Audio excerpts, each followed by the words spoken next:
Sebab itu janganlah kalian khawatir akan hari esok, karena hari esok mempunyai kesusahannya sendiri.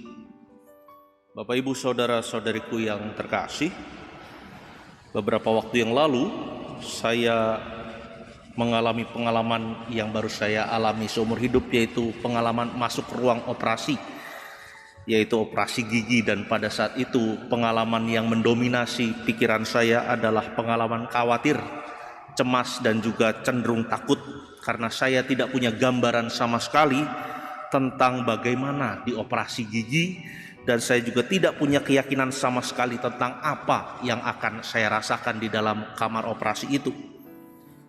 Akhirnya dengan sekali doa Salam Maria, saya hanya bisa memasrahkan tentang apa yang akan saya alami dan tentang apa yang akan saya rasakan di dalam sana.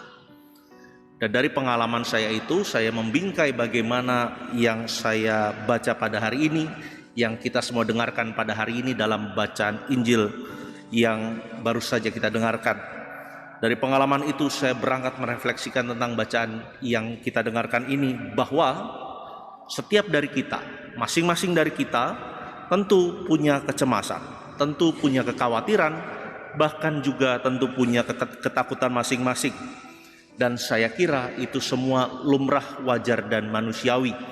Karena dengan demikian kita masih menempatkan diri kita sebagai manusia yang sesungguhnya punya kelemahan dan keterbatasan entah apapun itu.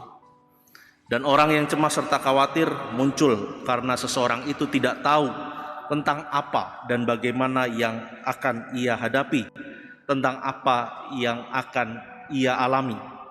Dan pemahaman itu sebenarnya hendak mengatakan bahwa kita itu adalah makhluk yang serba terbatas, yang juga terutama berhadapan dengan situasi-situasi yang berada di luar kehendak atau kontrol dan kendali kita sebagai manusia.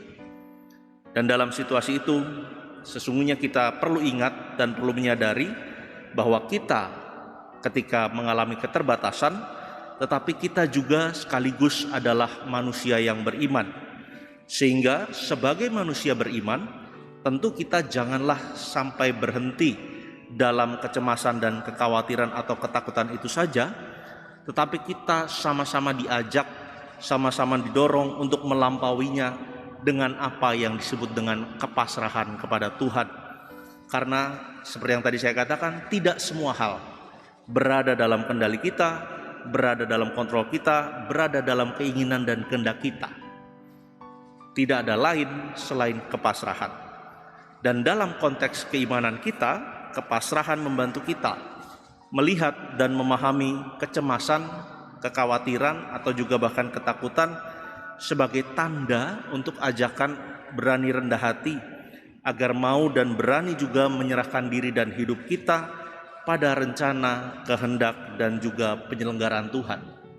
Maka sebagaimana yang tadi kita dengarkan dalam bacaan Injil, carilah dahulu kerajaan Tuhan, carilah dahulu kehendak Tuhan.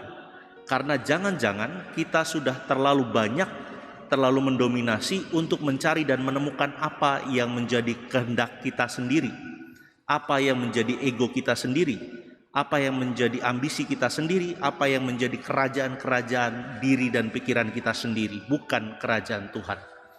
Oleh karena itu Bapak, Ibu, Saudara-saudariku, bacaan Injil yang kita dengarkan pada hari ini hendak menegaskan, hendak menggarisbawahi bahwa meskipun kita itu terbatas, kita punya banyak kekurangan, kita punya banyak kelemahan, tetapi ingatlah, selalu ada Tuhan yang siap mencukupi. Pertanyaan bagi diri kita, apakah kita juga siap mencari kecukupan itu dari Tuhan, atau malah berhenti pada rasa tidak nyaman yang kita alami sebagai kecemasan, kekhawatiran, atau ketakutan itu sendiri. Bapak, Ibu, Saudara-saudariku yang terkasih, dalam hidup kita sebagai manusia tentu saja masalah, tantangan, dan hambatan akan selalu ada. Kecemasan, kekhawatiran, atau ketakutan juga barangkali akan senantiasa menyertai perjalanan hidup kita sebagai manusia.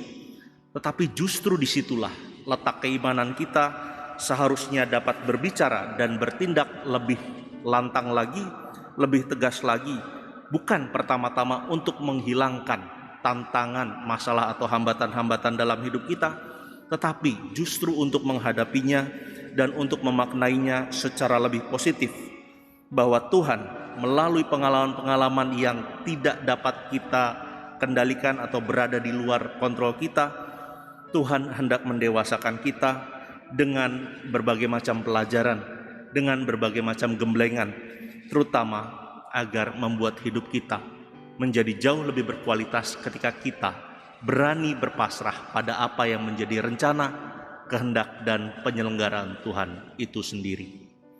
Kemuliaan kepada Bapa dan Putra dan Roh Kudus,